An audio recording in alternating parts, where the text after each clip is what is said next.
Halo sahabat budaya, perkenalkan, saya Nur Fauzi Rahman. Senang hari ini saya akan memandu sesi diskusi yang berjudul Memahami Krisis dan Kemelut Pandemi COVID-19. Pada sesi kali ini, para pembicara akan hadir dan menyampaikan materinya yang bisa menjadi bahan pembelajaran dan diskusi kita bersama. Telah hadir di sini bersama saya, Dr. Tirta Mandira Hudi. Selamat bertemu, Dok. Relawan medis Satgas COVID-19.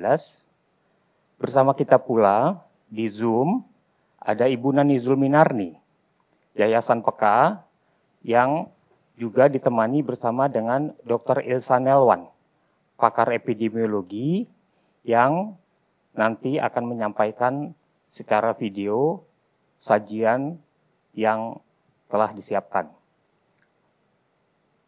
Sebelum kita mulai, pertama-tama saya ucapkan selamat datang di program konferensi acara Pekan Kebudayaan Nasional 2020. Ini agenda tahunan yang diselenggarakan oleh Kementerian Pendidikan dan Kebudayaan Republik Indonesia. Tahun ini PKN kembali diselenggarakan dengan mengangkat tema Tutur, Kultur, dan Luhur. Harapannya lewat konferensi yang dibangun dapat hadir diskusi lewat tutur dalam upaya mengangkat nilai budaya, kultur yang mengakar dalam diri untuk kemudian ditinggikan di tengah masyarakat saat ini. Luhur. Nah, pada kesempatan sekarang, marilah kita saksikan terlebih dahulu dua video yang telah disiapkan. Yang pertama disampaikan oleh Dr. Ilsa Nelwan, Master Public Health, dan yang kedua oleh saya sendiri, Nur Fauzi Rahman, PhD, psikolog dan dosen psikologi di Fakultas Psikologi Universitas Padjadjaran.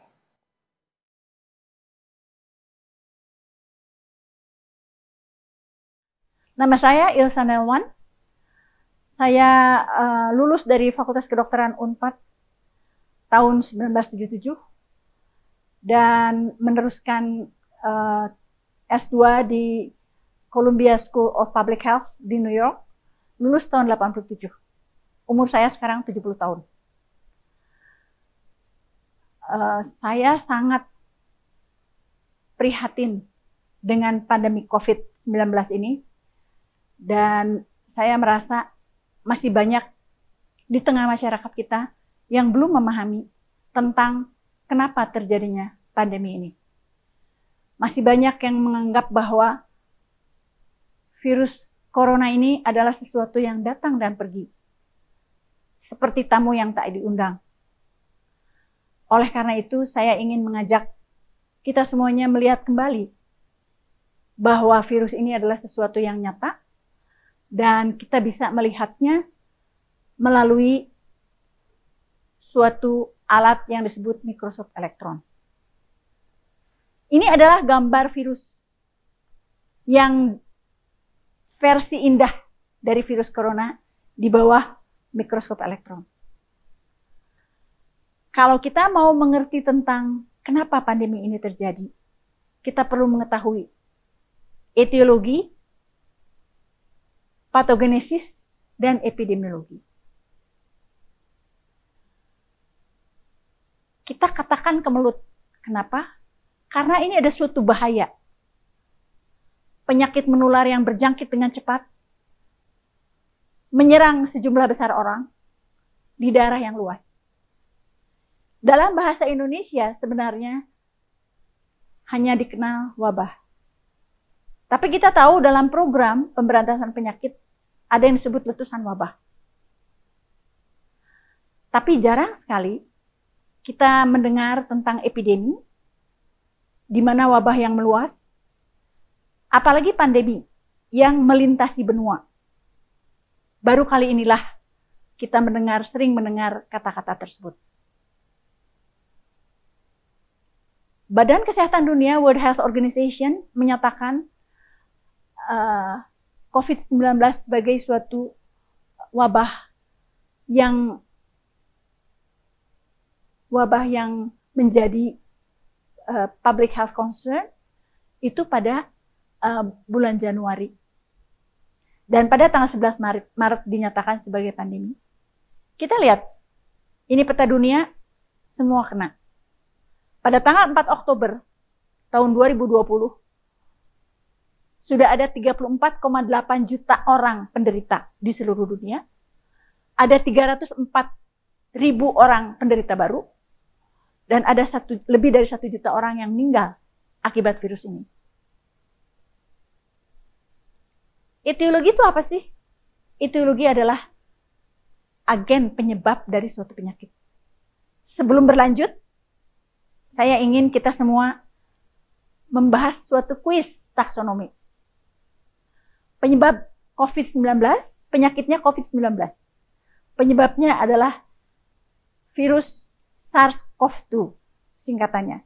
SARS adalah Severe Acute Respiratory Syndrome Coronavirus 2. Virus inilah yang menyerang sistem pernafasan. Ini adalah ilustrasi yang dibuat oleh Center for Disease Control. Ya. Sebagai jasad klinik, SARS-CoV-2 ini tidak bisa dilihat oleh mata biasa. Pertanyaan adalah, tergolong apakah virus itu? Benda, bakteri, jamur, protozoa, tumbuhan, hewan, atau bukan semuanya? Virus adalah tidak termasuk makhluk hidup. Kata para ahli, virus adalah antara benda dan makhluk hidup. Dia bisa meminjam kehidupan melalui inang. Ini gambar virusnya. Yang kuning-kuning itu adalah virus di tengah sel-sel manusia, sel darah manusia. Hanya bisa dilihat oleh mikroskop elektron yang sebelah kanan, karena besarnya virus itu adalah 1/14.000 sehelai rambut. Ukuran virus itu adalah 100 nanometer. Jadi sangat kecil. Kemudian di dalam virus itu kalau kita potong virus penampangnya, kita dapatkan 4 protein penting yang berfungsi pada penularan. Yang pertama adalah protein duri yang memotong, kemudian protein membran, kemudian protein amplop, dan yang keempat adalah nukleotida protein. Protein-protein ini kemiripannya dengan identitas nukleotida SARS-CoV-2. 96% mirip dengan virus yang ada di kelelawar. 91% mirip virus yang ada di terenggiling. 80% mirip dengan SARS-CoV-1. 55% mirip dengan Middle Eastern Respiratory Syndrome yang ada di Timur Tengah. Dan 50% mirip dengan virus pilek. Kecepatan evolusinya cukup cepat dan begitu juga mutasi. Virus itu kerjanya memang mutasi, merubah diri. Dan skala waktu replikasinya, virus yang ada di luar tubuh itu disebut virion ya. Virion masuk sel itu kira-kira 10 menit. Masa pematangannya 10 jam dan pelepasannya itu 1000 virus. Jadi satu virus mengeluarkan 1000 virus. Nah, bagaimana seorang penderita COVID-19 ini menderita pneumonia, menderita radang paru-paru. Ada yang disebut badai sitokin. Badai sitokin itu sebetulnya terjadi karena antibodi yang harusnya memakan virus malah dipakai oleh virus itu untuk memasuki tubuh. Ini adalah yang biru-biru ini adalah protein duri tadi, ya. Sedangkan yang merah itu protein membran. Kita lihat bagaimana seseorang menulari orang lain. Orang bersin, batuk, mengeluarkan droplet yang isinya penuh dengan virus. terisaplah oleh orang lain. Masuklah dia ke saluran pernafasannya. Tenggorokan, kemudian dia bergulir masuk ke jaringan. Di situ ada yang bisa nangkep untuk masuk ke dalam jaringan manusia. Begitu juga membran tadi, protein membran. Dia juga bisa memasuki sel. Kemudian orang itu tertular. Masuklah virus itu ke dalam sel dan diproduksi di dalam ribosom. Di dalam sel itu. Ribosom ini memperbanyak virus tadi. Tempatnya. Kemudian di dalam badan Golgi, dia dimatangkan dan akhirnya keluarlah virus-virus baru.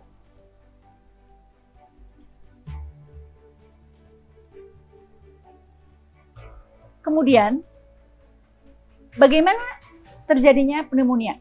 Jadi virus-virus yang masuk tadi, masuk ke dalam saluran pernafasan, melalui trachea, kemudian masuk ke dalam bronchus, bronchi, bronchioli, sampai ke alveoli. Di dalam alveoli inilah terjadi badai sitokin. Terjadi kebocoran pembuluh darah. Karena zat-zat yang seharusnya menyelesaikan penyakit dengan memakan virus, ternyata dia berlebihan bereaksi. Juga terjadi kebocoran pembuluh darah. Sehingga alveoli yang harusnya menjadi tempat pertukaran gas, O2 masuk, CO2 keluar, zat asam masuk, zat asam arang keluar, tidak bisa lagi berfungsi. Karena alveolinya itu dipenuhi oleh cairan. Ini adalah yang terjadi secara mikroskopis.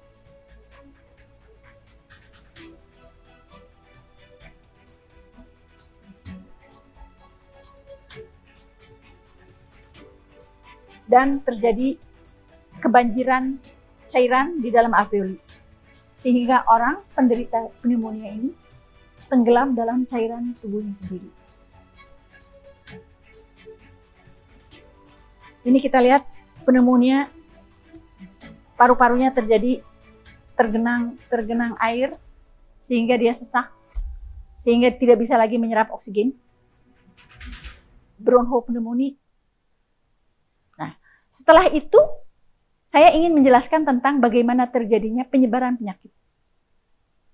Jadi kita lihat bagaimana virus yang berasal dari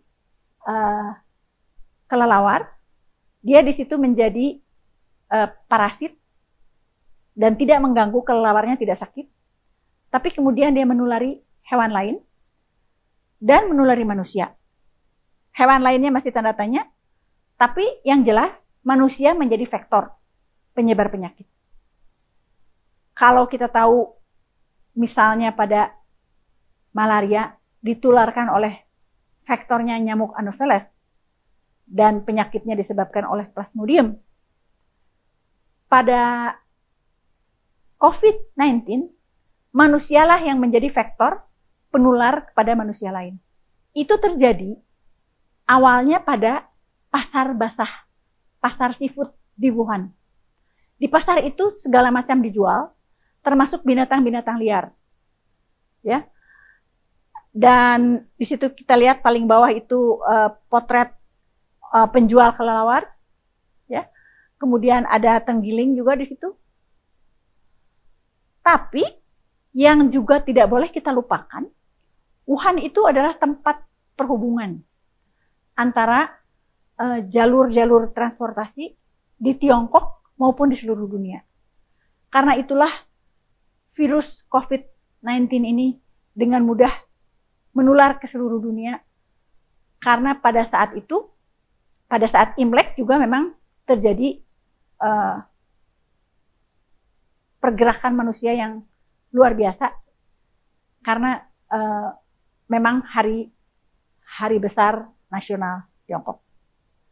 Ini ada satu buku yang secara menarik menyampaikan pada kita bagaimana manusia yang melupakan lingkungan dan mencari keuntungan sebesar-besarnya dengan mendirikan pabrik-pabrik ternak, itu mengakibatkan terjadinya penyakit-penyakit.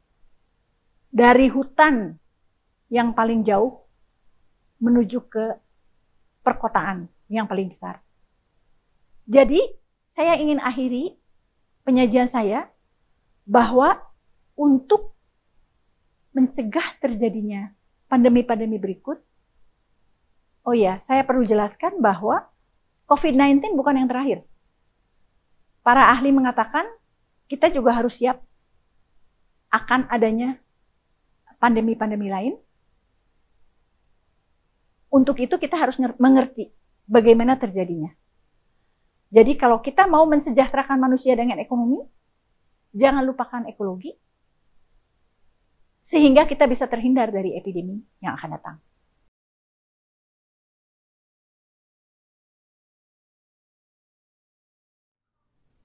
Saya mengajar psikologi komunitas di Fakultas Psikologi Universitas Padjadjaran. Sekarang ini saya akan menyajikan suatu perspektif perilaku manusia mengenai kemelut pandemi COVID-19. Satu situasi yang belum pernah dialami, baik dari skala, cakupan, dan kecepatan perubahan perilaku manusia yang sebanding dengan apa yang pernah kita alami. COVID-19, Coronavirus Disease 19, adalah nama penyakit baru yang dibuat oleh suatu virus namanya Severe Acute Respiratory Syndrome, SARS-CoV-2, Coronavirus 2. COVID-19 masuk ke Indonesia dan mulai ditangani pada tanggal 13 Maret tahun 2020 oleh gugus tugas percepatan penanganan Coronavirus Disease 2019 yang dibentuk oleh Presiden Republik Indonesia melalui Kepres nomor 7 tahun 2020, diubah Kepres nomor 9 tahun 2020, dan tahun 2020 juga bulan Juli tanggal 20 diperluas menjadi Komite Penanganan COVID-19 dan Pemulihan Ekonomi Nasional plus Satuan Tugas Penanganan COVID-19 yang dibuat melalui Perpres tahun 82 2020. Sekarang di Indonesia COVID-19 telah menjangkau 328.952 orang. Yang sembuh 251.481 dan yang meninggal dunia 11.765. Keterangan itu adalah status pada tanggal 10 Oktober 2020 jam 12. Laporan-laporan mengenai jumlah terpapar COVID-19 itu diumumkan setiap hari. Dan saat ini jumlah grafik kasus harian secara agregat nasional makin lama makin banyak. Jadi grafiknya terus naik hingga 10 Oktober 2020. Saat ini saya punya argumen bahwa naiknya jumlah kasus-kasus itu bukanlah karena faktor biologi dan klinis yang membuat virusnya menjadi lebih ganas dan berkembang, tetapi lebih karena faktor-faktor perilaku. Faktor-faktor perilaku ini, yang pertama, ini berkenaan dengan infodemik dan persepsi perang. Banjir informasi yang berlebihan, sebagian informasi berdasar ilmiah dan akurat, dan sebagian besar lainnya banyak berupa disinformasi yang tidak akurat. Menyulitkan orang untuk menemukan sumber informasi yang bisa dipercaya dan saran yang bisa diandalkan saat dibutuhkan. Inilah yang disebut infodemics. Infodemics ini membahayakan. seperti juga virusnya membahayakan. Karena itu menyertai suatu rasa panik. Menurut seorang viral ethnographer, antropolog dari University of Washington, Celia Louis, virus mengubah hubungan sosial terutama ketika mereka membahayakan. Mereka menerima perhatian ekstra dan memotivasi tindakan sosial ketika mereka menunjukkan kemampuan untuk membunuh atau setidaknya membahayakan kehidupan manusia dan hewan. Nah, COVID-19 ini dipandang sebagai serangan yang datang dari luar. Pandemi ini dimaknai sebagai situasi perang yang mengenai masalah keselamatan rakyat dan dihadapi dengan pendekatan pertahanan. Berbagai informasi yang melimpah dan simpang siur mengenai COVID-19 menjadikan infodemics ini menambah situasi menjadi merasa panik. Yang diperlukan sesungguhnya untuk menghadapi masalah kesehatan publik ini adalah pendekatan ilmiah dengan prinsip-prinsip pelayanan kesehatan dasar. Dan pemerintah perlu memakai satu jenis komunikasi yang khusus yang namanya komunikasi resiko yang didasari oleh akumulasi pengetahuan ilmiah dan kebudayaan setempat sehingga dapat diterima secara nyaman oleh berbagai lapisan warga masyarakat. Saya punya dalil yang kedua, bahwa ada sesuatu yang namanya tyranny of emergency, dan ini menghasilkan sesuatu yang namanya gejala psikologi, persepsi, rabun temporer. Ketika wabah muncul, pemerintah dan bahkan sebagian besar lembaga medis sangat fokus pada tiap-tiap keadaan darurat yang terpisah satu-satu. Sehingga mereka mengabaikan penyebab struktural yang mendorong aneka ragam patogen yang tadinya ada di pedalaman-pedalaman menjadi selebriti global yang melejit tiba-tiba satu demi satu. Dinyatakan oleh Larry Brilliant tahun 2020, orang ini adalah orang yang pernah membantu India untuk menangani wabah cacar dan berhasil menghilangkannya. Tragedy of emergency juga diartikulasikan secara khusus melalui pendekatan keamanan dan disampaikan oleh Menko Polhukam Mahfud MD dan Kapolri melalui penggunaan suatu norma yang disebut sebagai Salus Populi Suprema Lex Esto, artinya mengutamakan keselamatan rakyat adalah hukum tertinggi.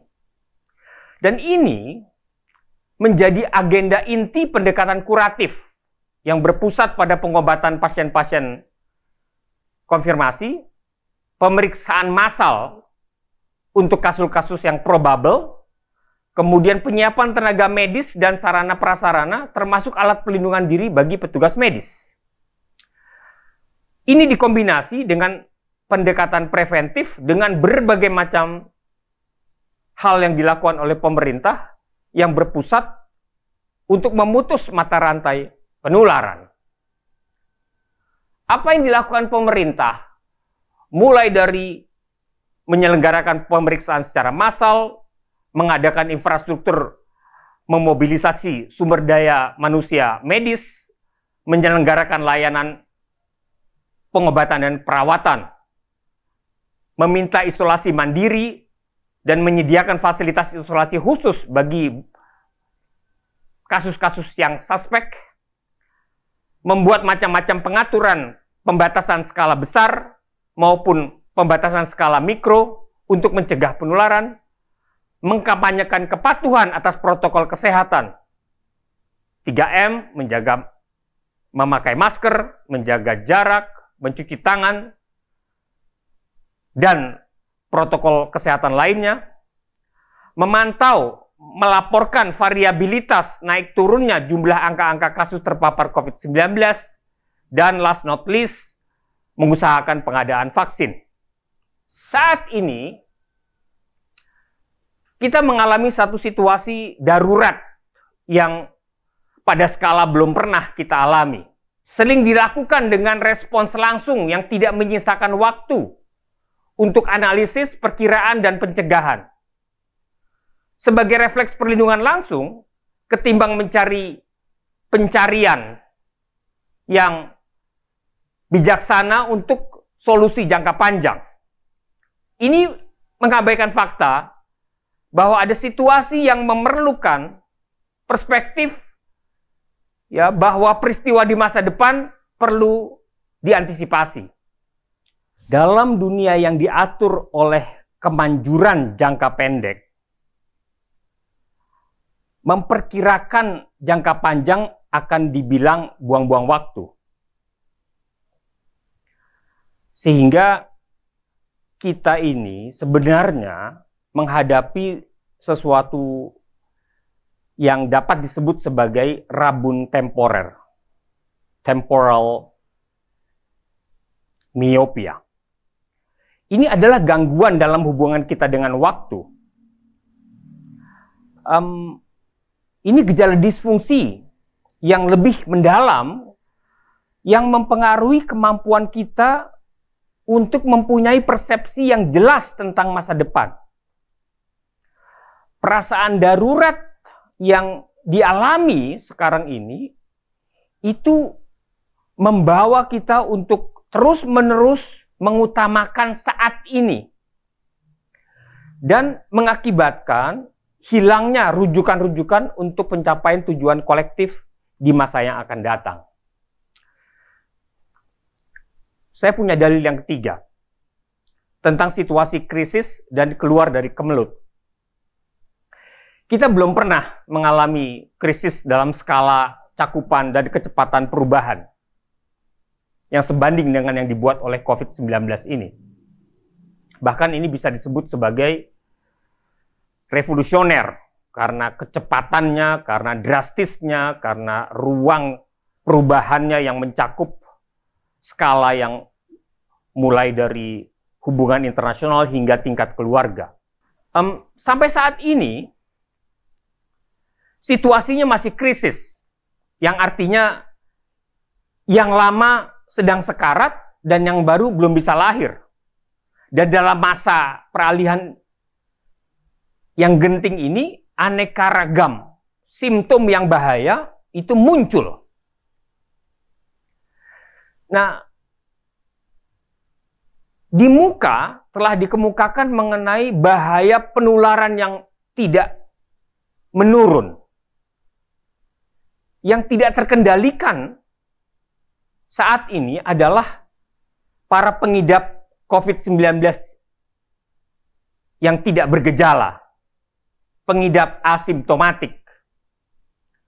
Mereka tidak merasa sakit atau hanya batuk pilek ringan saja. Mereka tidak tahu bahwa dirinya mengidap COVID-19. Mereka menjadi vektor dan jumlahnya bisa 40% dari mereka yang dites positif. Kita ini memerlukan satu surveillance yang besar untuk bisa keluar dari kemelut. Hingga 10 Oktober 2020, grafik kasus harian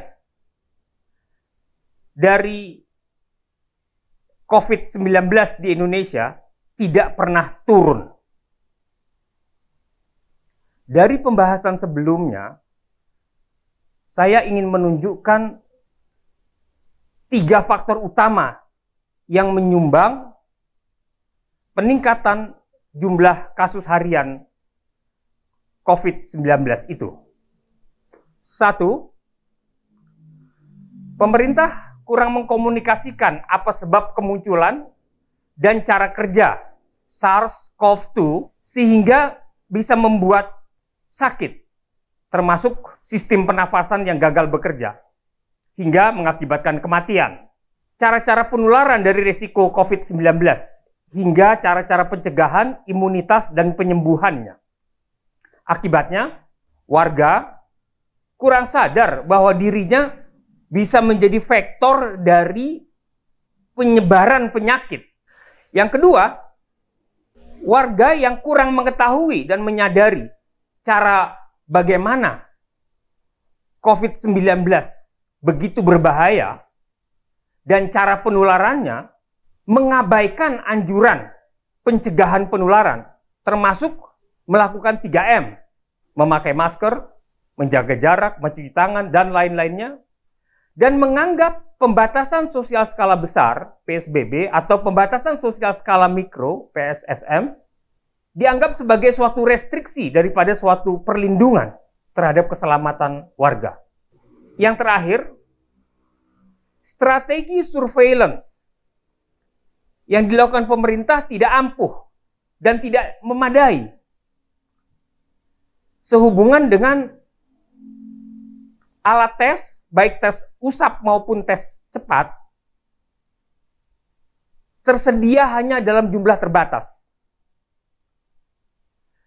Penelusuran kasus kontak dan isolasi diri, kasus probable, kurang ketat,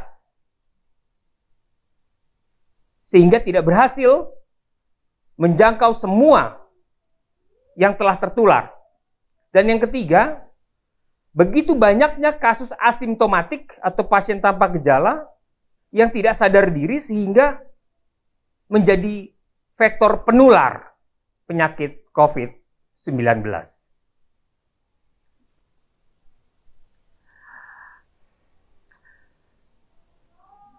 Sesungguhnya, penampakan jumlah orang yang tertular itu adalah puncak piramida dari suatu krisis yang lebih mendalam. Ya memang kalau ada banyak yang tertular, itu harus ditangani secara kedaruratan, pengobatan, perawatan. Untuk mencegah itu banyak tertular harus vaksinasi. Harus ada suatu pengaturan supaya interaksi fisik yang mengakibatkan penularan penyakit melalui droplet dan lain-lain itu dicegah. Tetapi ada yang lebih dasar. Ini menyangkut pembangunan sistem kesehatan yang sanggup untuk menghadapi apa yang disebut sebagai new emergent infectional disease. Ya, munculnya penyakit-penyakit infeksi yang baru, yang kebanyakan berasal dari binatang liar, patogen zoonosis. Dan yang kedua, ada masalah di dalam pelayanan kesehatan dasar. Sistem kesehatan dasar di Indonesia sudah begitu bagus di dalam struktur kebudayaannya sampai praktek-praktek dari para pelaku.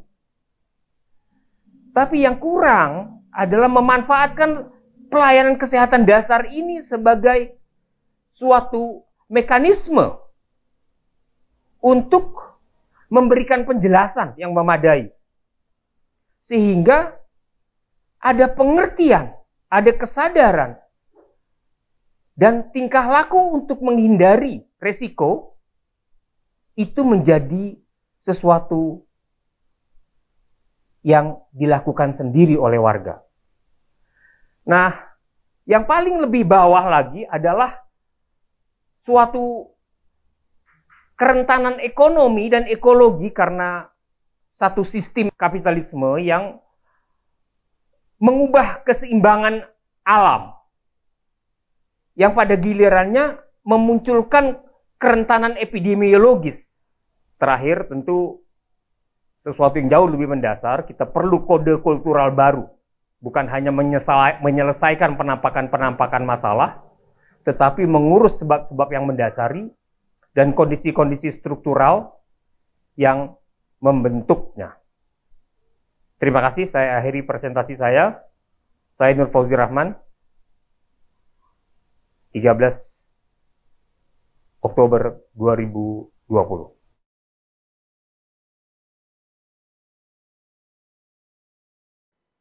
Dokter Tirta? Ya, siapa? Wow, Ini kesempatan yang baik, Dokter Ita bisa menyampaikan tanggapan terhadap sajian 2 video tadi. Siap, izin. Jadi alhamdulillah terima kasih sebelumnya pada Bapak Oji, Dr. Rilwan yang tadi video sudah saya tonton. Yang dari yang pertama berbagai hipotesa yang disampaikan oleh Pak Oji dan secara singkat mengenai patogenesis, mengenai kalau di istilah kedokteran patogenesis, tapi kalau istilah orang awam jalannya penyakit si COVID-19 ini dari masuk sampai menginfeksi tubuh manusia. Saya tertarik mengenai penjelasannya Pak Ozi mengenai kok bisa tiap hari tambah terus, hipotesanya mengenai perilaku. Jadi kita tarik mundur, dulu Indonesia pernah terkena wabah flu Spanyol yang sebenarnya kalau nggak salah sekarang dinyatakan sebagai influenza. Pada waktu itu wabah menyerang sangat hebat dan itu dirilis juga oleh Pak Doni Monardo, Pak, selaku Kepala BNPB. Ada babatannya itu dirilis. Yang paling parah itu daerah Jawa Timur saat itu sama Madura. Dan tingkat kematian yang terdata aja sampai kehilangan penduduk Indonesia sampai jutaan orang. 3 juta sampai 4 juta. Saat itu Belanda mengedukasi warga kita, Pak, yang pada waktu itu kita dijajah ya. Itu bukan melalui karya ilmiah, tetapi edukasinya menggunakan Honocoroko atau aksara Jawa dan wayang, Pak. Jadi dari sini kita tahu itu bisa kita efektifkan di sini. Lalu saya tergabung menjadi Satgas Perilaku di Satgas Penanganan COVID dulu namanya gugus tugas. Untuk edukasinya itu lebih ke perubahan perilaku dengan cara memanfaatkan tokoh lokal dan kebudayaan masing-masing daerah atau kearifan daerah. Saya keliling sudah 17 kota, Pak.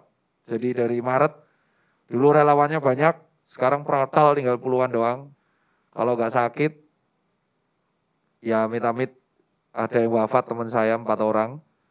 Terus guru saya juga wafat, Prof. Iwan. Dan saya sudah meninggalkan keluarga itu dari Februari.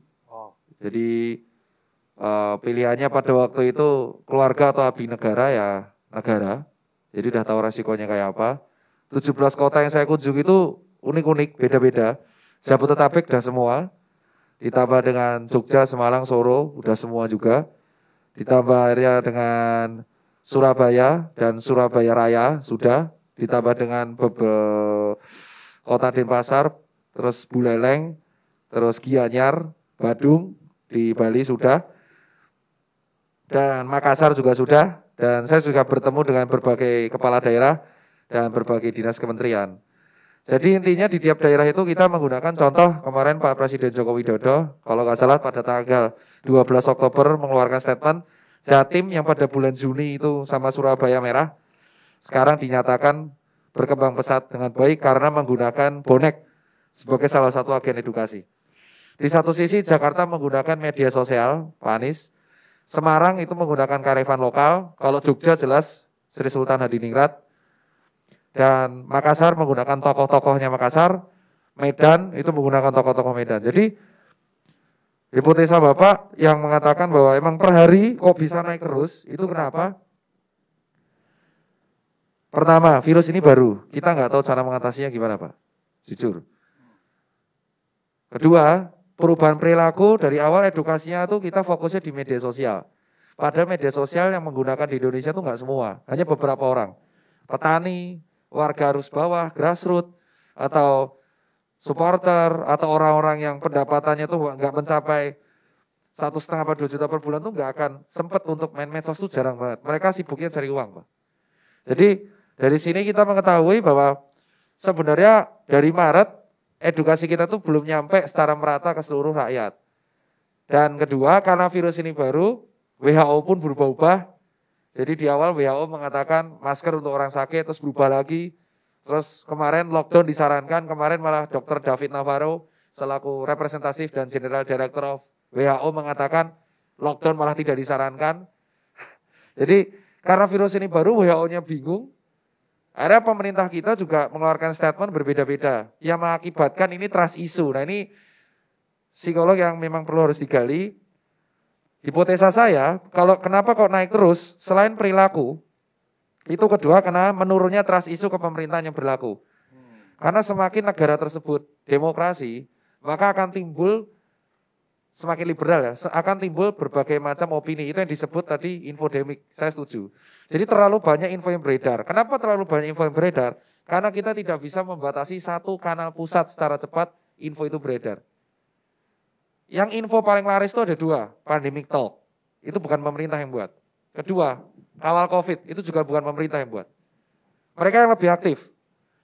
Dan terlalu banyak info yang beredar di masyarakat. Dari grup WA, Facebook, Twitter, YouTube, dan kawan-kawan. Kenapa? Ya karena resiko. Kalau dipandangkan, apakah informasi ini bisa satu kanal? Itu bisa langsung saya jawab, Pak Ozi. Karena negara kita bukan sosialis kayak Cina. Di Cina, kenapa kok langsung cepat? Satu, mereka sosialis. Bukan komunis yang saya angkat, tapi sosialis. Sosialis itu tahu sendiri ya. Ya beberapa aplikasi medsos saja dilarang di Cina. Bahkan postingan-postingan sangat diatur oleh pemerintah. Jadi ya infonya satu itu, terus di-lock, tapi dikasih makan. Nah, Indonesia kan nggak bisa, karena kita kan menganut sistem republik dan demokrasi. Nah, karena terlalu banyak informasi yang beredar, dan pemerintah kita terkesannya berubah-ubah. Padahal kita juga berdasarkan WHO, akhirnya trust isu menurun. Pada bulan Maret April, ketika PSBB dilaksanakan pertama kali di Jakarta, itu sepinya luar biasa. Dan orang-orang patuh ya. Nakes dipuja-puja. Pertanyaannya, kenapa kok di bulan September, Oktober, malah nakes dinyinyirin, dibilang COVID konspirasi. Saya edukasi di beberapa daerah diludahin, Pak. Ya, tapi swab negatif terus sampai sekarang. Nggak tahu, kebal saya. Itu bercandaan saya kalau di relawan. Jadi ketika saya melihat di lapangan itu, Pak, mereka itu seketika bulan September, Oktober sudah kesulitan buat makan. Jadi mereka mikirnya, aku udah di rumah, tapi COVID nambah terus. Jadi ada transisinya semakin berkurang. Nah, akhirnya edukasi mental. Maka solusi saya adalah, saya usul kepada Pak Doni, kita agak memodifikasi edukasinya. Kalau dulu 3M, masker, mencuci tangan, dan menjaga jarak. Kita kalau edukasi 3M doang sekarang, ini agak susah. Apalagi kemarin diperparah dengan demo, orang nggak ada jaga jarak sama sekali, belum pilkada jalan ada hajatan. Jadi solusinya, saya sama Pak Doni akhirnya membuat edukasi namanya imun, iman, dan aman.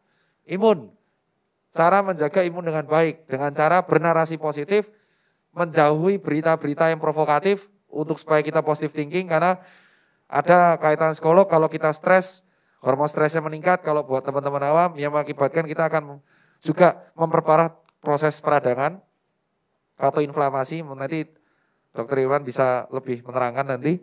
Terus yang kedua, makan makanan yang bergizi.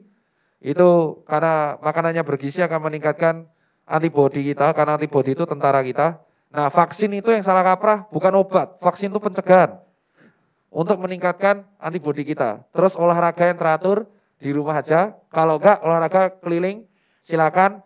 Kalau misalkan aktivitas kardionya terlalu berat, ya copot masker tapi sendiri-sendiri. Terus kedua, iman, yaitu beribadah sesuai kepercayaan masing-masing, menyerahkan diri, berpercaya diri pada, kalau saya muslim, pada Allah SWT. Kalau teman-teman, silakan sesuai kepercayaan masing-masing, karena kepercayaan kita, iman kita yang menyelamatkan kita. Yang terakhir aman. Aman tuh ya mencuci tangan, pakai masker, jaga jarak. Kalau pulang dari kerja, ya ganti baju. Nah, ini yang kita gerakan. Terus saya sendiri, Pak, membuat gerakan bersama kawan-kawan relawan, razia perut lapar. Jadi kita membagikan makanan, masker, dan suplemen ke orang-orang arus bawah. Memakai duit talangan atau duit donasi. Saya sendiri pakai duit pribadi saya. Jadi kita keliling dari semua provinsi, kota, supaya arus bawah ini ngerti COVID itu apa, tapi juga kita kasih makan. Karena logika tanpa logistik menurut saya adalah akan muncul tindakan-tindakan anarkis, ya bukan anarki tapi anarkis, tindakan-tindakan yang berujung pada kekerasan atau lebih tidak obey the rule. Jadi untuk supaya mereka patuh, kita harus memenuhi kebutuhan paling dasar dari seorang manusia, yaitu makan. Setahu saya kebutuhan dasar dari manusia itu ada dua, makan dan seks. Maka kita harus memenuhi kebutuhan makan, setelah itu kita edukasikan, maka mereka akan sehat. Dan ternyata, alhamdulillah Pak, razia perut lapar ini diikuti oleh semua orang, dari Bali, semua kota-kota, karena ini gerakan bersama, orang patuh, makan juga masker, dan itu lebih aman. Dan saya paling nggak setuju kalau tindakan edukasi di Indonesia itu represif, menggunakan razia ataupun denda. Karena orang akan patuh karena hanya aturan doang. Nah itu kalau di lapangan. Nah untuk menjelaskan teori ilmiah yang seperti disampaikan Dr. Ilman itu bagus. Tapi untuk mahasiswa kedokteran Pak. Tapi kalau kita kasih ke warga, misalkan kita warga Cilincing, Boyolali, Sambi, Kulon Progo, Gunung Kidul, Toli-Toli, itu nggak akan ngerti mereka. Saya saksi hidup ketika saya ke Wonokromo, pasar, saya bagi masker, itu benar-benar dimaki-maki karena mereka bilang, aku lah butuh maskermu. Terus ya dengan maki-makian aku butuh mangan. Itu udah biasa banget saya hadapin. Jadi ini yang jadi permasalahan kita adalah Pak Joko Widodo sudah memberikan instruksi. Diturunkan melalui peraturan-peraturan daerah oleh kepala daerah, diturunkan melalui peraturan-peraturan setingkat wali kota, dan dilakukan oleh dinas-dinas terkait terutama dinas kesehatan. Nah rata-rata yang di bawah ini nggak ngerti Pak, sampai kita ke Biak dan Manado, tim BNPB, itu dinasnya aja, relawannya aja nggak bisa bedain mana swab, mana rapid antigen, mana rapid serologi. Orang saya tanya petugas tesnya aja taunya rapid test. Rapid testnya apa? Serologi atau antigen? Nggak ngerti, pokoknya rapid test. Ya udah. Dari sini kan kita ada disinformasi antara pembuat kebijakan dan pelaksana. Satu, kedua, ya kalau kayak gitu edukasi nggak akan pernah nyampe. Kedua kita fokusnya itu, tahunnya itu adalah menyalahkan masyarakat dan duduk di atas kursi pokoknya masyarakat salah.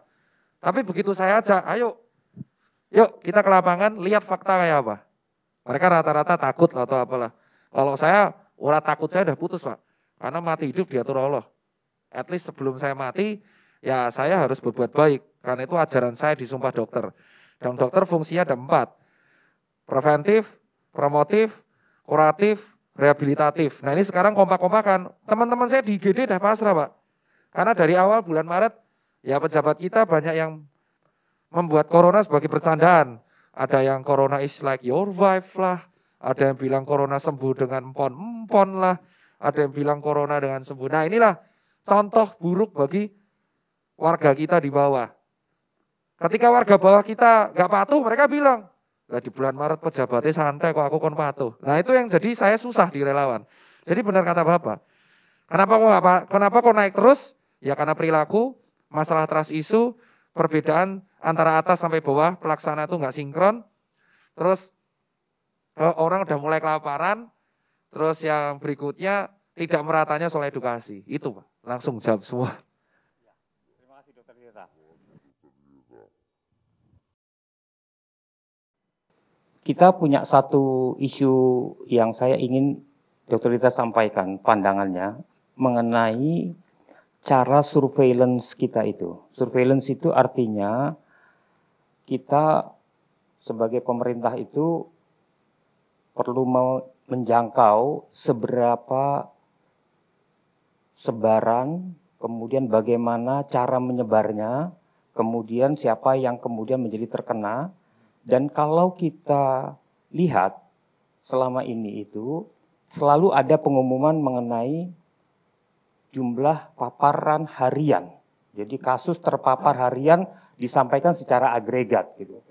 Nah, sekarang saya ingin tahu cara Satgas ya COVID-19 bekerja untuk di berbagai macam unitnya sehingga ketahuan gitu bagaimana caranya ini. Seperti kalau kita tidak tahu umpamanya kasus asimptomatik atau ya yang orang tanpa gejala ini. Itu kan menular dan orang tidak sadar bahwa dirinya yang tanpa gejala ini menularkan. Nah, mereka itu ketahuinya bagaimana itu? Apabila kita tidak ada surveillance yang memadai dan seksama dilakukan. Jadi kita tuh problem Pak itu mengenai data. Sebenarnya dari bulan Maret, data kita itu sudah dikritik oleh banyak orang bahwa data kita tuh nggak bisa real time. Kita bicara soal data dulu baru surveillance. Data kita belum bisa real time. Jadi saya Satgas tapi saya lapangan jadi saya ngerti. Sudah sempat dikritik, mungkin teman-teman bisa cek media. Salah satu jubir kita, Prof. Wiku, itu seminggu yang lalu mengatakan Jabar agak naik. Jret naik. Ketika ditanya naik, jawaban beliau adalah ini ada delay pelaporan data. Terus di beberapa daerah di provinsi Pak, itu ada yang datanya anjlok kematiannya itu turun. Terus ada yang pelaporan datanya itu dirapel. Nah, nanti kalau ada perapelan gini kan, ruwet ya.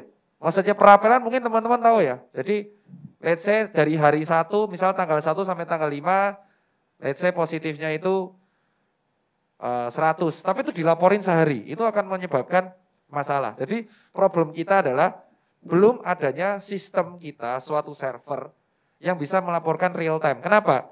Simpelnya, kalau kita punya EKTP yang ada chip, mungkin teman-teman ingat, kita punya EKTP chip, kalau kita sakit, tinggal langsung scan, akan ketahuan kita tinggal di mana, sakit di mana, langsung sistem itu akan jadi kesatuan. Dan kita akan menjadi satu dengan BPJS dan kawan-kawan. Cuman karena EKTP kita belum bisa chip-chip, ya chip bisa tapi nggak tahu scan-nya gimana, akhirnya data tersebut inputnya kalau sakit langsung diinput ke data, datanya diinput kabupaten, provinsi, dan itu akan terjadi delay. Belum verifikasinya. Jadi sistem data kita jujur masih harus diperbaiki. Kedua soal surveillance. Dari awal kita survei itu dari mana Pak? Medsos. Rata-rata kemarin adalah kepatuhannya itu kalau nggak media sosial dan cara menanyakannya salah. Kalau kemarin BPS sempat mengeluarkan Pak. 1 minggu yang lalu dikeluarkan, saya tanggapi lewat TV One, itu tingkat kepatuhan 92%. Saya cuma tanya, ini cara nanyanya gimana? Cara nanya gini, apakah kamu tahu cara memakai masker yang benar? Ya jawabannya tahu Pak.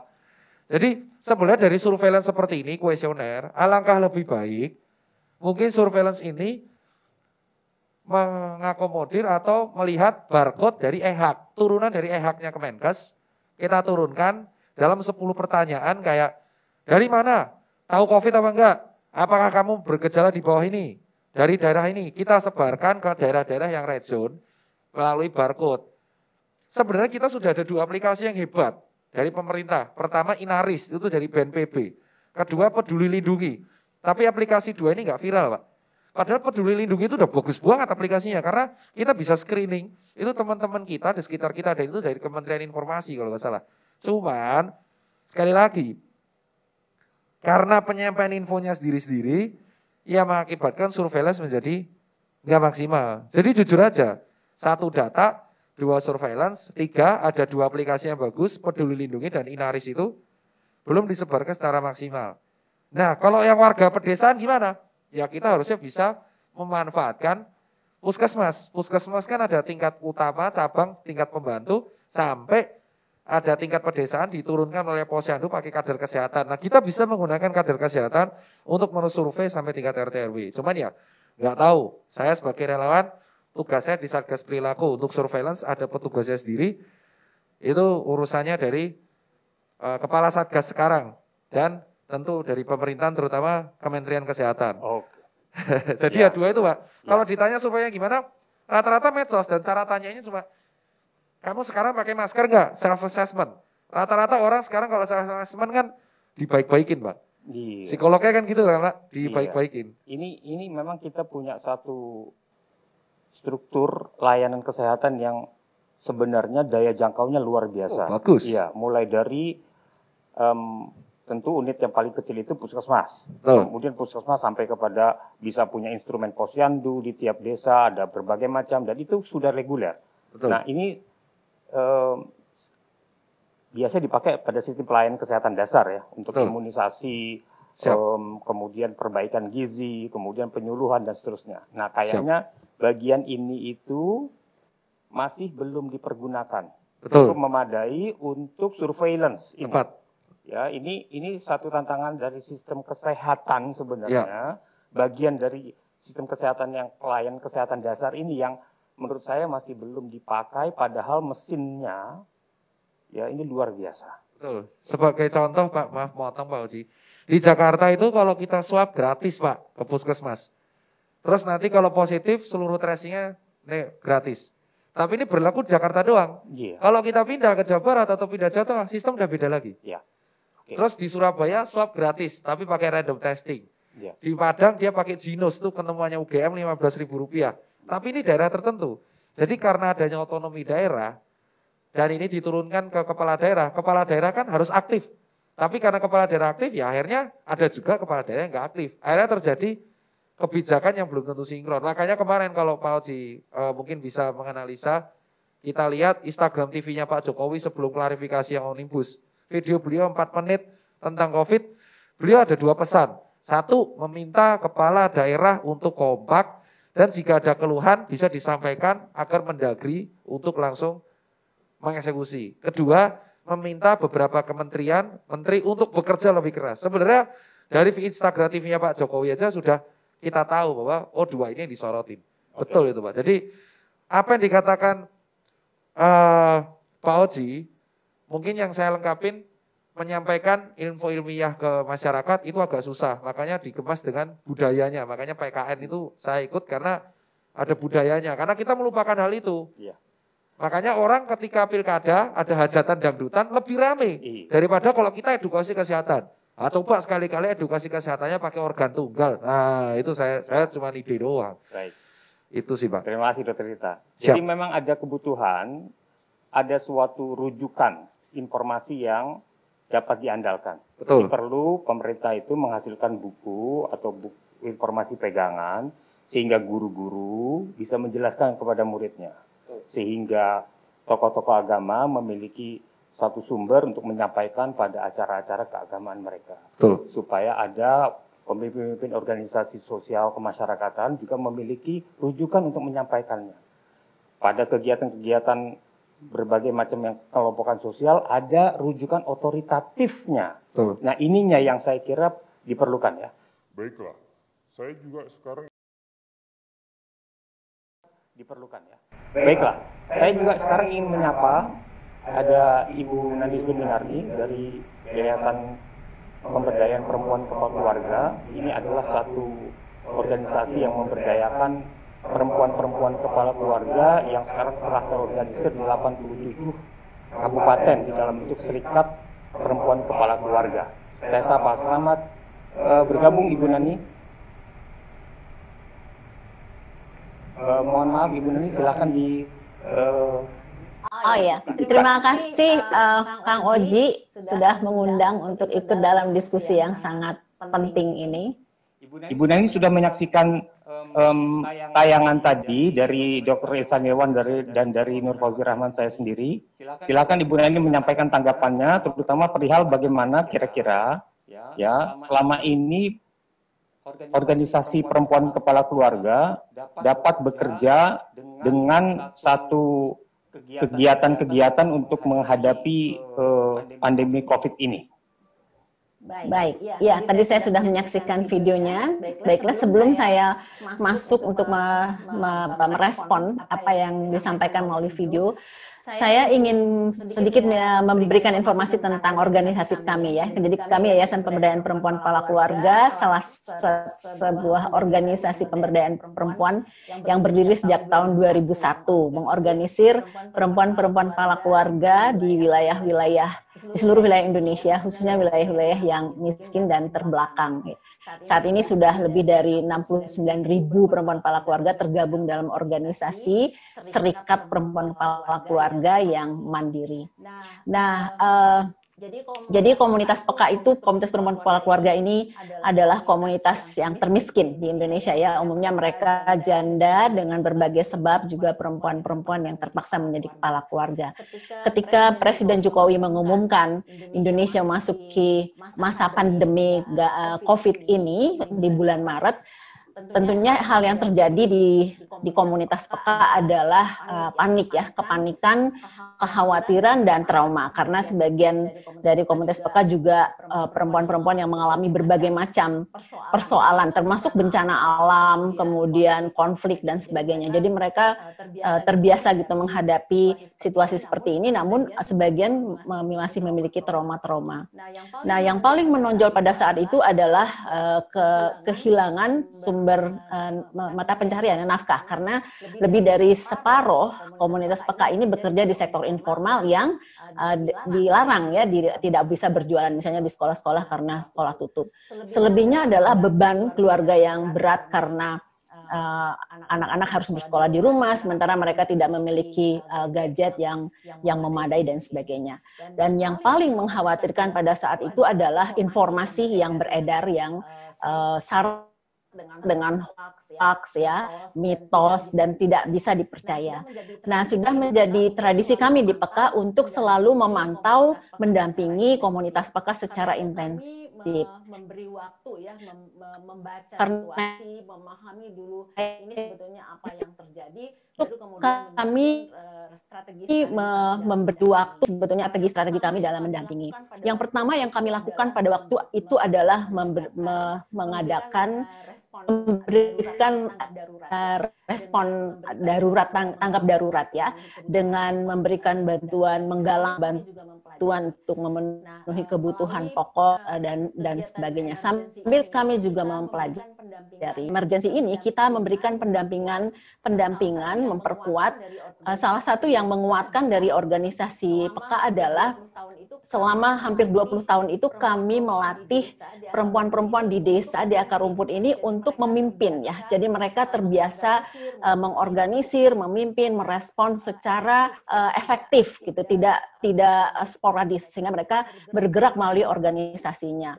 Sebagian mereka bergabung dengan satgas-satgas di tingkat desa untuk membantu masyarakat, terutama menyebarkan informasi. Nah, di titik inilah kemudian kami merasa membutuhkan satu informasi yang bisa kami percaya dan memberikan pemahaman yang lebih komprehensif tentang COVID-19 ini.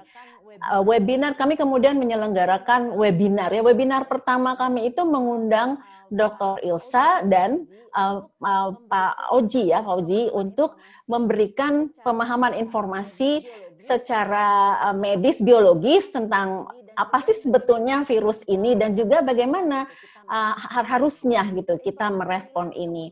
Nah, informasi inilah kemudian menjadi bahan pendidikan kritis buat ibu-ibu PEKA, buat komunitas PEKA untuk tidak termakan oleh berita-berita tidak benar. Karena di awal-awal itu kan ada gambar, saya ingat betul ada gambar virusnya itu seperti hewan gitu ya, seperti hewan yang mengerikan. Nah, ketika Dr. Ilsa memaparkan bahwa virus itu tidak seperti itu dan dia bukan makhluk hidup yang seperti kita, tapi dia antara makhluk hidup dan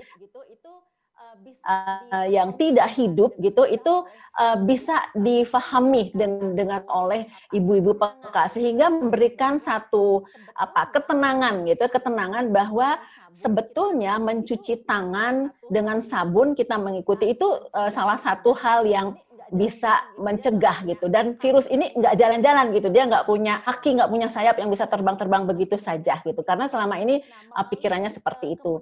Nah, kemudian melalui strategi ini terkait informasi yang lainnya adalah saya akan menguraikan apa saja yang terkait dengan pendidikan kritis ini ya, tapi strategi yang lainnya itu kita kemudian memfasilitasi komunitas PEKA ini untuk aktif mempengaruhi kebijakan yang dilakukan di desa, khususnya untuk pencegahan dan juga recovery gitu ya dari situasi yang terjadi, dan melakukan pemantauan terhadap berbagai upaya serta peredaran informasi.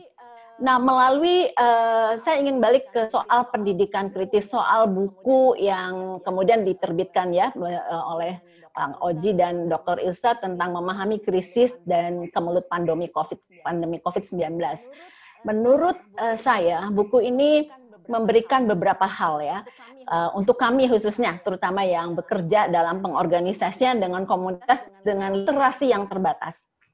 Yang pertama soal konteks ya, jadi konteks yang dipaparkan itu cukup membantu untuk melihat COVID ini bukan sesuatu yang berdiri sendiri gitu, bukan sesuatu yang berdiri sendiri tiba-tiba mendadak ada gitu, tapi dia merupakan satu proses alam gitu yang juga sangat terkait dengan sistem-sistem yang kita berada di situ. Jadi soal ekologi, soal ekosistem yang di kalangan komunitas peka itu difahami dalam siklus kehidupan mereka sebagai petani, karena sebagian adalah petani, bahwa ada satu proses di alam yang kita mempengaruhi perubahan-perubahan yang terjadi, kemudian hal itu membuat akan munculnya berbagai macam penyakit dan juga berbagai macam wabah yang sebelumnya mungkin tidak ada dan sebagainya. Jadi ini membuat pemikiran-pemikiran yang lebih mendalam dari Bibi Peka untuk memetakan dirinya ada gitu di dalam bencana ini, baik sebagai korban yang terancam maupun juga potensi sebagai orang yang mempengaruhi bagaimana virus ini akan menyebar. Nah, buku ini juga memberikan informasi-informasi yang diberikan, saya rasa analisisnya itu membantu kita untuk melihat secara kritis, bukan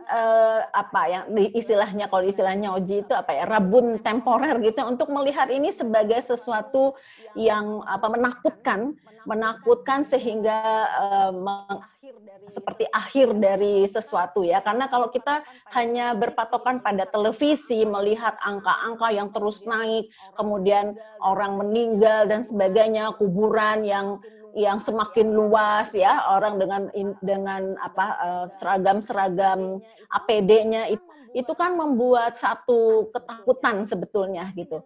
Tapi dengan proses belajar yang kritis itu memberikan pemahaman yang cukup komprehensif dan juga sebetulnya memberikan harapan. Hal lainnya dari proses kami menggunakan pengetahuan ini adalah untuk melihat dampaknya seperti yang dirasakan oleh komunitas peka.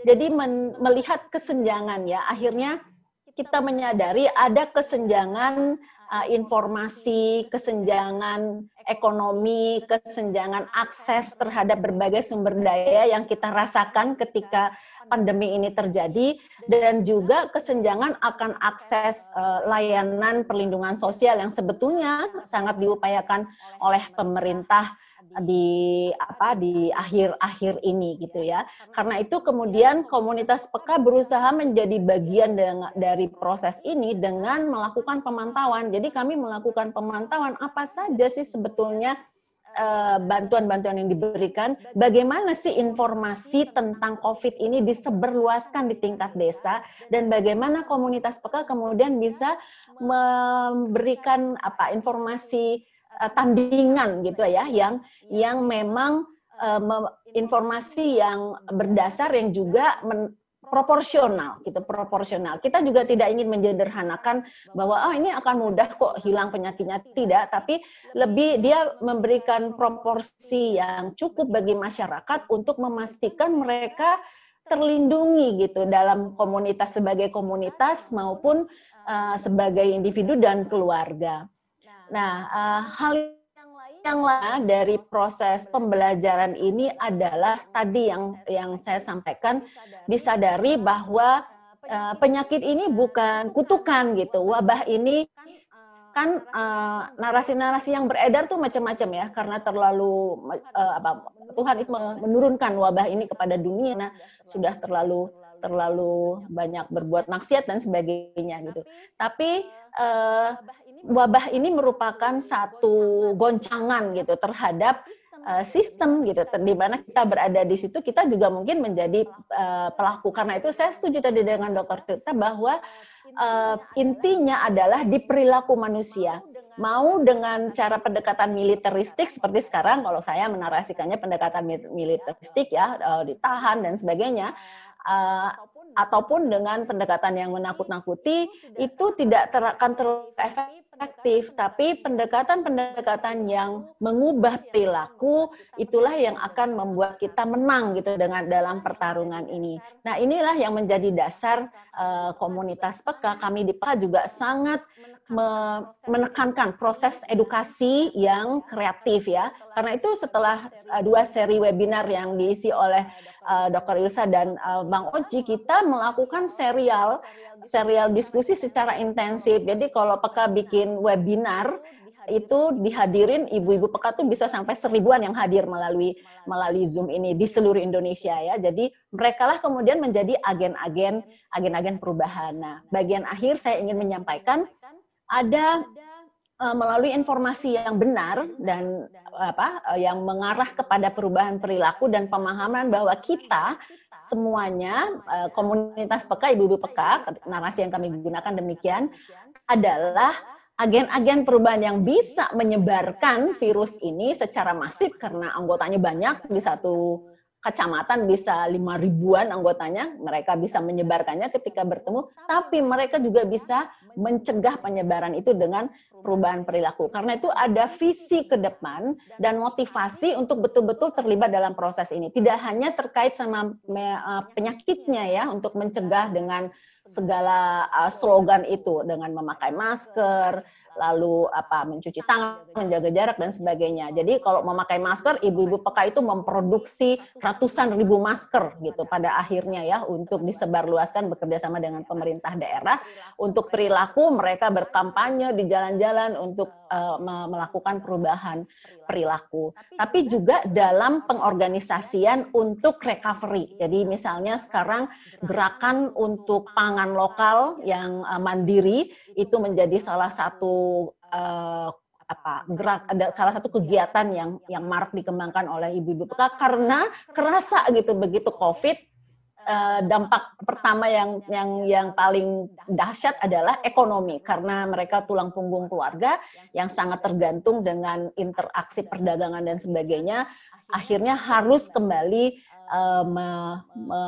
memperkuat kemampuan produksi pangan mereka, dan ini saya rasa akan berkontribusi pada ekologi, ekosistem, dan kembali lagi seperti paparannya Dr. Ilsa dan Oji bahwa dari satu kasus virus ini sebetulnya potensi kita untuk juga ikut memperbaiki ekosistem kita, khususnya ekologi. Ya. Saya rasa itu. Terima kasih, Ibu Nani. Oji, mudah-mudahan berguna. Terima kasih. Ya.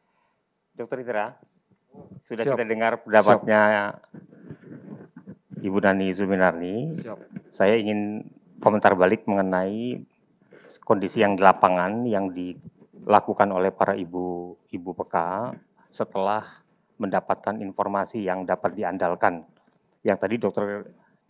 Tirta bilang itu informasi-informasi kedokteran yang hanya berguna untuk mahasiswa kedokteran. Tapi ternyata setelah dicoba dengan ibu-ibu Peka ini, mayoritas dari mereka itu level pendidikannya pendidikan dasar. Dan kita coba ada satu cara berkomunikasi. Dan ini komunikasi yang kami contohkan itu bisa disebutlah sebagai komunikasi resiko. Jadi mengetahui apa yang sedang terjadi dan apa posisinya masing-masing kita ini. Ya, kita udah memberi contoh itu dan ternyata sekarang memang kita membutuhkan suatu informasi yang dapat diandalkan. Dan itu pengetahuan ilmiah bisa dibikin menjadi sesuatu yang membuat kesadaran diri sebagai faktor pembentuk perilaku. Bagaimana pandangan Dr. Tirta? Kalau dari saya sendiri sih, masalah dari kita itu adalah kalau di bulan Oktober ini kita edukasinya mengenai what is COVID and how to prevent COVID, agak susah ya Pak ya. Itu fakta yang saya hadapin. Jadi dari Ibu Nani itu kita harus apresiasi karena itu dengan organisasi beliau dan ribuan orang. Tetapi kalau kita ke orang-orang yang sudah jujur resisten dengan informasi tersebut, mereka akan denial. Jadi fase psikolog dari seseorang yang mungkin Pak Oji mungkin bisa menambahkan dan teman-teman dokter dan Bu Nani harus tahu juga. Jadi fase masyarakat di bulan Oktober ini adalah jangankan mereka peduli tentang COVID, mereka sudah muak mengenai 3M. Dan itu saya hadapin sendiri. Itu alasan kenapa demo kemarin udah bodo amat. Mungkin kalau Pak Ozi, saya berani jamin nih, itu semua yang demo kemarin anak muda. Seseorang yang main medsos dan mengerti COVID itu apa. Tetapi kita tahu yang demo kemarin itu mencapai ratusan ribu orang per kota. Dan hari ini demo lagi pada tanggal 13 Oktober. Dan kita tahu pilkada itu diadakan di bulan Desember. Kalau memang mereka aware mengenai COVID, saya yakin orang yang datang ke pilkada, orang yang nyalon, itu bukan orang sembarangan. Berpendidikan. Tetap lanjut. Jadi menurut saya, kalau Bapak Oji dan Dr. Ilwan ini menjelaskan ilmiah ini bisa diselipkan lewat materi pendidikan, kita bisa menyelamatkan yang sekolah. Entah itu lewat materi online, itu saran saya ya buat diselipkan di Kementerian Pendidikan. Kita kan kalau kampus udahlah itu urusannya Kemenristek dan SKS nyelipinnya susah. Tetapi harapannya menyelipkanlah tentang what is COVID and how to prevent it dengan bahasa yang mudah dimengerti dalam waktu 15-25 menit, diselipkan lewat materi pembelajaran online dan disebarkan secara masif melalui oleh Kemendikbud dan Pak Nadiem Makarim. Apalagi sekarang belajar online. Kalau sampai telat, ya area orang tidak akan aware mengenai COVID tersebut. Jadi saya garis bawahi, video yang disampaikan oleh Dr. Ilwan dan materi mengenai Pak Oji itu bisa dikolaborasikan untuk kalau bisa sesuai dengan anak-anak kita dari SD, SMP, SMA. Jadi kalau SD ya bahasanya sesuai dengan anak SD, SMP, anak SMA, SMA. Lah terus yang warga gimana? Warga biarkan itu menjadi urusannya Kementerian Kesehatan karena udah kewajiban mereka untuk edukasi. Karena kalau kita edukasi caranya Dr. Ilwan dan Pozi, saya yakin 100%. Kalau kita edukasi pedagang pasar, mental pasti. Karena mereka fasenya itu udah bukan lagi defend, tapi denial. Bisa dimengerti. Denial. Karena kenapa mereka denial? Karena mereka mikirnya gini, simple ya. Ya, ngerti, aku ngerti COVID. Tapi saya 8 bulan kok tambah terus. Itu sesuatu yang kita nggak bisa bantah. Ya aku ngerti, tapi kenapa 8 bulan tambah terus? Nggak mungkin kita menyalahkan pemerintah, nggak mungkin kita nyalain COVID-nya. Nggak mungkin kita nyalain dia juga. Ya udah. Akhirnya dia akan kembali pada satu pembelaan, defense mekanismenya adalah pembelaan dirinya. Ya udah. Toh aku COVID, gak COVID mati, aku akan tetap kerja. Nah itu agak sulit. Nah kalau seperti ini, makanya kemarin ada edukasi secara militarisme atau represif, apa-apa razia. Tapi mental lagi, karena akan ada seseorang yang melanggar perilaku tersebut dan tidak kena razia. Karena terlalu banyak yang melanggar. Karena untuk mengubah perilaku itu bukan dengan cara mensanksi, tapi kita harus atasi masalahnya. Makanya di sini harus kekompakan, multi instansi. Harapannya buku atau materi yang disampaikan Pak Ozi tadi dan Dr. Ilwan itu bagus. Kalau kita sampaikan, selipkan lewat materi pendidikan, online, apalagi online, dikolaborasikan dengan Pak Nadiem Makarim, kita selipkan ke SD, SMP, SMA. Mungkin anak muda ini yang masih SD akan melek dan akan mengajari orang tuanya. Jadi PR kita nanti, Kemenkes tinggal mengajari warga arus bawah yang tingkat kepatuhannya bandel. Surabaya bisa melakukan itu. Kenapa? Karena dia menggunakan bonek. Bonek cuma dikasih, kita ambil pentolannya. Jadi kita ambil tokoh masyarakat, tokoh komunitas, tokoh grassroots, kita ambil, kita kasih dia satu tempat, kita ajari COVID apa, cara mencegahnya gimana dengan bahasa yang mudah mengerti. Nah, biarkan mereka yang beraksi untuk komunitasnya. Dan itu di Jawa Timur dilakuin. Jadi di Surabaya, ketua bonek sama supporternya diambil 10 orang, diedukasi oleh kita relawan dan kawan-kawan, apa itu COVID dan kawan-kawan sama bagi masker. 4 bulan setelah bulan Juni, Jatim dan Surabaya menjadi green zone. Sesuai dengan Surabaya bonek ya. Dan itu persatuan beberapa, Aremania bonek, Lamania, Persik Kediri itu sampai juga edukasi ke teman-temannya. Jadi mungkin sekali lagi pembahasan ilmiah kita masukkan lewat anak muda, anak sekolah, Kemenkes melalui kader-kader kesehatan. Nah kita tinggal ambil secara kebudayanya, ambil tokoh masyarakat, tokoh agama, ulama, terus pendeta ataupun dengan tokoh-tokoh komunitas dan ormas kita kumpulkan untuk edukasi. Sementara Kementerian Sosial bersama relawan membagikan makanan buat orang yang kelaparan.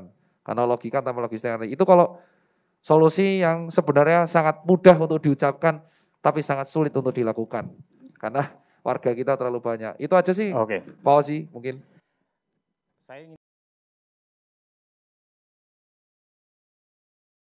Saya ingin sapa Dr. Ilsan Ilwan di seberang sana.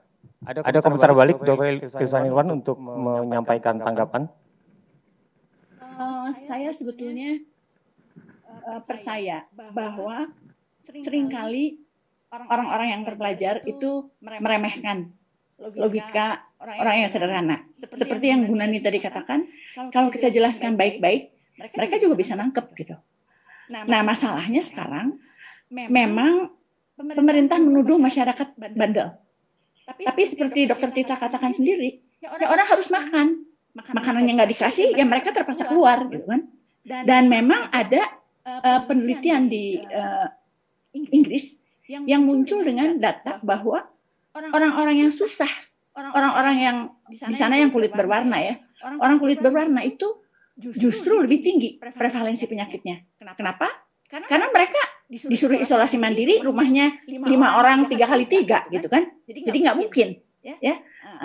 Kemudian juga di kita, kalau di Cina memang selain tadi ada satu informasi top down yang tidak ada saingannya gitu ya. Tapi juga di Cina mereka nggak boleh keluar, mereka diam di rumah, makanannya dikasih oleh pemerintah. Ya, jadi ternyata memang turun virusnya. Kalau di kita memang ya kalau dikatakan demokrasi juga memang lebih bebas ya dibandingkan dengan di Cina. Tapi seperti yang tadi dikatakan oleh Fauzi, ada juga jalur-jalur informasi yang belum dimanfaatkan secara optimal. Kenapa? Karena kelihatannya, ini sih dari pengamatan ya, pemerintah sendiri juga melihat virus itu seperti sesuatu yang datang dan pergi. Jadi tidak memahami ilmunya gitu ya. Karena sebetulnya kan kalau kita lihat di negara-negara lain, nggak usah negara kaya, nggak usah New Zealand, Vietnam, memang kecil Vietnam, India, mereka menggunakan ilmu tuh. Jadi walaupun memang India juga sama kacau kan, kalau disuruh lockdown terus mereka jalan pulang ke kampung gitu ya. Tapi kalau kita lihat data, Dokter Tita pasti sudah paham ya, India dan Indonesia itu sama-sama gede, sama-sama banyak orang miskinnya, sama-sama ngaku demokratis gitu ya. Tapi kok di India itu terjadi penurunan, walaupun hanya tidak banyak penurunannya, dan case fatality rate-nya rendah, gitu. Jadi something must be very wrong in our health system. Itu. Jadi saya sih mengajak kita semua, mungkin selama ini pemerintah dan tokoh masyarakat seperti Dokter Tita gitu ya aktif. Tapi ada orang lain yang kerjanya ngomentarin aja di medsos gitu ya. Sebetulnya saya sih ingin kita sekarang marilah kita kerjasama. Masa kita kalah sama virus sih? Gitu. Kenapa? Virus itu tidak membedakan loh. Trump aja kena. Pangeran Charles kena. Gelandangan kena gitu kan. Kok kita membedakan seolah-olah ada pernyataan bahwa gelandangan itu nggak kena COVID karena mereka kebal.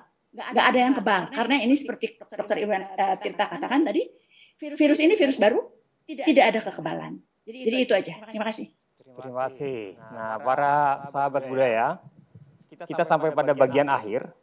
Dan dalam kesempatan akhir ini, saya ingin mengambil satu pelajaran penting. Ini ada satu pengetahuan yang perlu didapatkan, diperoleh, dipahami, diolah, dan kemudian dijadikan dasar bagi tindakan mencegah penularan lebih banyak lagi. Itu adalah pekerjaan pelayanan kesehatan untuk memberikan penjelasan ini, dan pemerintah harus memberikan penjelasan melalui suatu komunikasi berbasiskan resiko yang pada gilirannya ini akan mampu membantu supaya kita mengerti dan juga tahu apa yang diperbuat oleh warga. Di lain pihak, buku ataupun rujukan pengetahuan yang otoritatif dan dapat diandalkan diperlukan, terutama bagi mereka yang sedang berpendidikan. Ada di dalam sekolah, seperti kata Dokter Tita tadi, ya. Tetapi juga ini buat guru-guru dan para penyampai informasi yang sudah memiliki forum penyampaiannya sendiri, para agamawan, para budayawan, para tokoh masyarakat yang memerlukan rujukan-rujukan pengetahuan yang dapat diandalkan ini. Sekarang terlalu banyak peredaran informasi, Ya, ini yang disebut infodemics dan itu berbahaya karena itu menimbulkan panik berkelebihan ya, dan lebih daripada itu tidak punya pegangan, itu yang paling berbahaya. Nah, karena itu sekarang ya seperti relawan-relawan yang punya daya jelajah ya di masing-masing organisasi, kita berhadapan sama umpamanya Nani Zulminarni di Yayasan Perempuan Kepala Keluarga, kemudian juga Dr. Tirta dengan relawan-relawannya, dan juga banyak yang lain di luar sana. Saya mau akhiri, adalah tanggung jawab kita bersama, ini adalah satu masa yang belum pernah kita alami, kita masih gagap di sana-sini, ya karena pengetahuannya juga kurang, cukup memadai, tetapi kita tidak pernah berhenti berusaha, ya kita akan melakukan dengan pengetahuan yang lebih baik, dan itu yang akan menjadi andalan untuk mengatasi dari situasi kedaruratan kita ini. Karena kedaruratan itu efeknya bisa menimbulkan satu perasaan hanya melihat kebutuhan-kebutuhan praktis jangka dekat, ya, dan ya tidak melihat suatu yang bersifat mencegah di jangka panjang. Dan ini memerlukan pengetahuan dan kemampuan imajinasi, serta yang terpenting adalah kepemimpinan strategis dari semua pihak, terutama pemerintah dan ahli-ahli kesehatan, serta ahli-ahli perilaku yang lain. Saya akhiri, saya Nur Fauzi Rahman, bersama saya di sini ada Dr. Tirta, kemudian bergabung bersama kita, ya Dr. Ilvan Ilwan dan Ibu Nani Zulminarni. Sampai jumpa pada kesempatan yang lain. Marilah kita berusaha bersama. Salam budaya dan sampai jumpa pada kesempatan lainnya.